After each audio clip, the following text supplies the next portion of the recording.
I'm a big Ace Attorney fan. I know that's a weird thing to say on a video about Danganronpa, but I couldn't help realizing a common trend with both series. You see, for some reason, the third cases are always considered to be the worst in each game, and the Ace Attorney fanbase basically made up a term for this phenomenon, and it's called the third case syndrome, which basically means the third case is the worst case. And I realized that this is the exact same thing that happens in Danganronpa.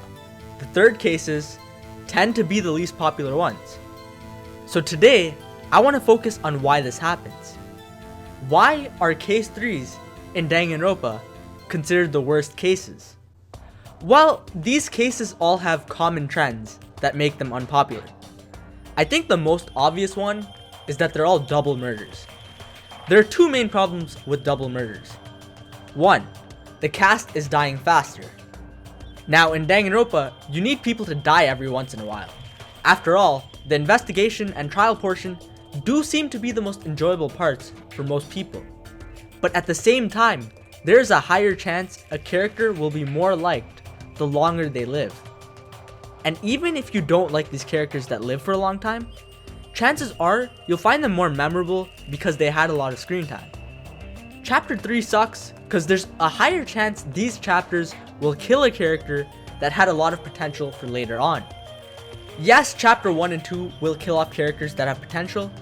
I mean, if you died that early in the game, obviously you would have had a lot of potential to become a better character. But it's Danganronpa, so someone's gotta die.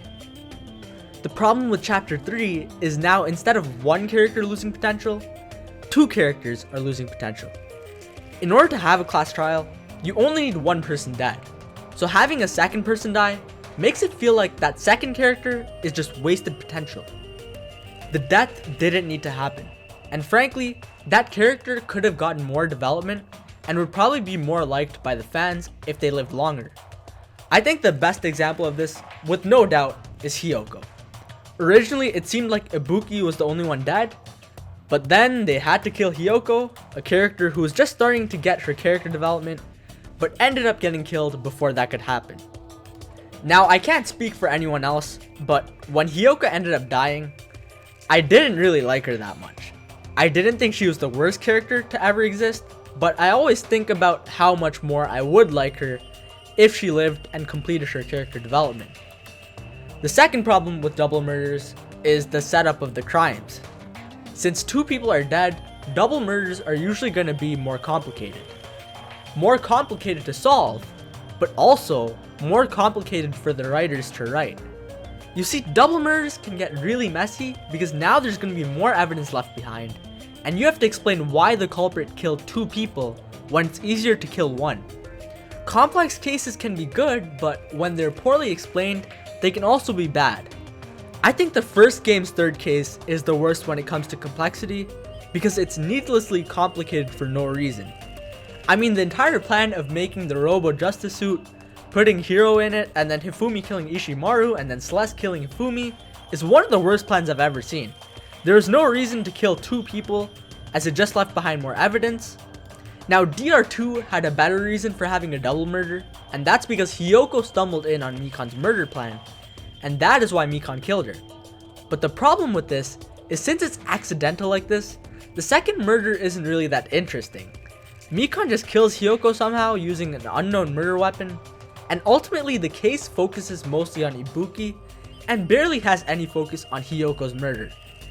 A similar thing happens in V3 where Angie walks in on Krakyo doing his seesaw magic tricks, and in this case, Tenko's murder gets a lot of focus and Angie's barely gets any focus at all. Now let's move on from the double murder aspect and let's move on to other things every third case in Danganronpa has. This thing is bad case logic and questionable culprit motives. Now I know we touched on bad case logic, but let's go more in depth. Again, case 3 in Trigger Happy Havoc is way too complex, which just makes it seem like the culprit is trying to get caught. And to be fair, there is a comment on my video about Celeste, which says that might be the case. And while that could very much be the case, there are a lot of fans who will be turned off by the flaws in the case logic. Then we got Danganronpa 2's third case. And this case definitely got hit with third case syndrome if you know what I mean. I still believe the disease motive was the worst thing to ever come out of Danganronpa, and it also makes the case logic bad as well. You see, Ibuki had the gullible disease, so Mikan could have told Ibuki to go kill herself. As bad as that sounds, I'm sorry, but I had to say it. And Ibuki would have done just that because of her disease. But then Mikan would win the class trial pretty easily, since we would have no evidence. So chapter 3 had a very complex case, in which Mikan would have needed super speed to do what she did. Finally, we got the Seesaw Effect. To be honest, there are some really clever tricks here, such as the method Korikio used to lock the room.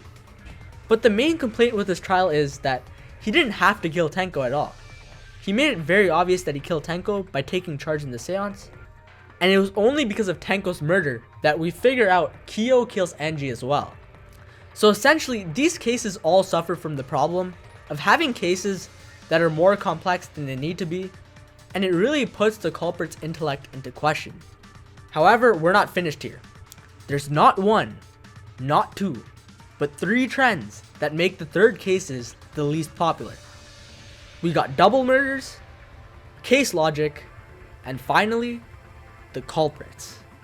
More specifically, what third cases do to their culprits. Now I might be wrong here, but it seems like most fans really like sad cases. You know, the ones that make you cry like a little baby. This case, maybe this case, this one as well. Now personally, these aren't all sad cases for me, but I think for the average person, these are sad cases, and these cases are some of the most popular cases in Danganronpa. All the culprits in these cases have some sort of sympathetic moment, and everyone feels the despair moments before their death. Then you got chapter 3, who decides to make their culprits incest, angry goth girl, Junko obsessed corpse. Oh god, what is she doing to the corpse? Yeah, basically they're all pretty damn crazy. So yeah, it's really hard to sympathize with these 3. You see, these 3 start off with a lot of fans, but once they start breaking down in chapter 3 and start showing off their weirder side, the people that once loved them in the beginning may have felt that their character was ruined solely from this chapter. Out of the 3 culprits, I think this applies to Krakyo the most. Krakyo has a very unique design, pretty cool voice, and his personality is out there as well. His dialogue is pretty creepy at times, but he seemed very different from any Danganronpa character before, so I can see why people may have initially been drawn to him. Then you get to case 3, and you realize he's a serial killer who murders girls and believes that by killing these girls, he is sending them to the afterlife as friends for his sister. And he also loves his sister a lot, and from the graphics that I will not show, it seems to go pretty far, and that's why many of the people that initially liked him just hated him after this trial. Even people that were neutral about him, or people that disliked him, probably just hated him more. So as we can see, sympathetic characters seem to do better with Danganronpa fans. Either that, or be Junko and Ashima. So yeah, these 3 can be seen as a big problem for all the case 3s. Another thing about the culprits is that they're pretty obvious compared to some of the other culprits in, case 2s, case 4s. I don't find that as a big problem. Like, honestly, if the case is good, I don't really care. But there are people who find that a big problem because, the whole point of a Danganronpa trial is to figure out who did it. So this is my big explanation for why third case syndrome exists in Danganronpa. There's just a bunch of trends that third cases tend to follow, which makes them the least liked case in every game. But 2-3 has one unique problem, and this problem was that it was rushed. I don't really know how rushed it was, but from my understanding, swapping Fuyuhiko for Hiyoko as the second victim was a late decision. So not only did they have to fix trial 3, they had to fix all the dialogue for later chapters. Some people believe this is why Hiyoko's murder is barely explored. There may not have been enough time to work on trial 3 after making all of the changes in the latter half of the game. So in the end, a lot of elements in case 3 just ended up being unexplored. But that being said, I do think the third cases are underrated. Going back to the point of insane culprits, these culprits may turn out to be unpopular because of their insanity, But I don't think I'm alone when I say that these culprits make the trials more interesting. Just seeing these culprits have their intense breakdowns and more unsympathetic motive is just so refreshing to see compared to all these sad moments in the other trials. Also, the voice acting. My god, the voice acting is just amazing when all three of these guys are doing their breakdown. And that's why I feel like trial 3s aren't that boring. Whenever any of these three characters were breaking down, I was completely invested in what was going on. I mean, just take a listen to some of these lines. My real name is Celestia Ludenberg. Could you please stop making me repeat myself over and over again? It's not fair. It's not fair. Not fair. Not fair. Not fair. Not fair. Not fair. Not fair. Not fair. Not fair. Not fair. What are you? All clear? What are you all? You what? Next, the complexity of these cases. Yeah, these cases are way more complex than they need to be, but for some reason, case 3s tend to get all the hate for this, when other cases in the series have the same problem. For example, let's look at case 2 in Danganronpa v3. Most people look at this case and think that Kurumi's murder plan was one of the best ones out there. And the game agrees. Shuichi said the murder was almost perfect, but really this murder plan is just like Krakyo's. If Krakyo never did his seesaw magic circle stuff, he would have gotten away with this murder.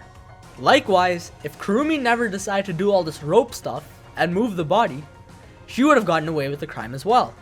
All she had to do was leave Ryoma's body in his own lab and then walk out of the lab. Now if someone saw her near Ryoma's lab, or if someone actually saw her walk out, then yeah, moving the body would be a good idea. But in this case, no one saw this happen, so doing all this rope stuff would just leave behind more evidence. But what I really like most about case 3s are how crazy they really are. You see, one of the things people forget about is that the cases aren't just the trials.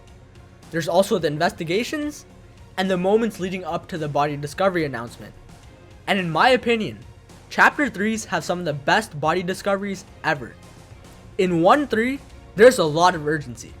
The whole cast is running around the school because people are just getting injured by an unknown attacker. First, Celeste gets hit, then Hifumi gets hit, then Celeste screams, then Hifumi is dead, then Ishimaru's dead, then Hifumi's suddenly alive?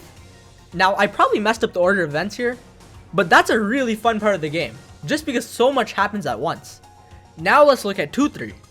One common complaint I see about Danganronpa 2 is the beach setting and how the atmosphere just doesn't fit Danganronpa, but some of the cases in 2 really bring back this darker atmosphere. One good example is Twilight Syndrome. The music was just really creepy, and the events taking place in the game only added to the horror. Then you got the scene, and I don't know about you guys, but in my opinion, this was one of the scariest moments in Danganronpa, at least for me, and it created the same urgency we had in 1-3. Hajime rushes to the music venue. He finds a body. He finds other people and tells them there's a body. Then all of them rush back to the music venue. The door is now locked. Another person joins them. Then they all break down the door, and another body has been discovered. The darker elements and the urgency here just made this part really fun. 3-3 also feels really dark. Literally, they darken their room for the seance, and all of a sudden, they're singing a very ominous song, which basically tells you what's about to happen. And in the middle of this creepy ritual, you hear some loud thud noise. And once you realize Angie's not speaking through Tenko, everyone realizes something is wrong. They relight the room, and they find Tenko dead. These 3 cases definitely have some of the best moments before the body discovery announcement, for the atmosphere created and the urgency. So yeah, even though I understand why case 3s are considered the worst, I still think they are very underrated. And in my opinion, I think all of them are good. But what do you guys think? Do you guys think that case 3s deserve the hate they get? Or are these cases some of your favorite cases? Comment your thoughts down below, and I'll see you all next time.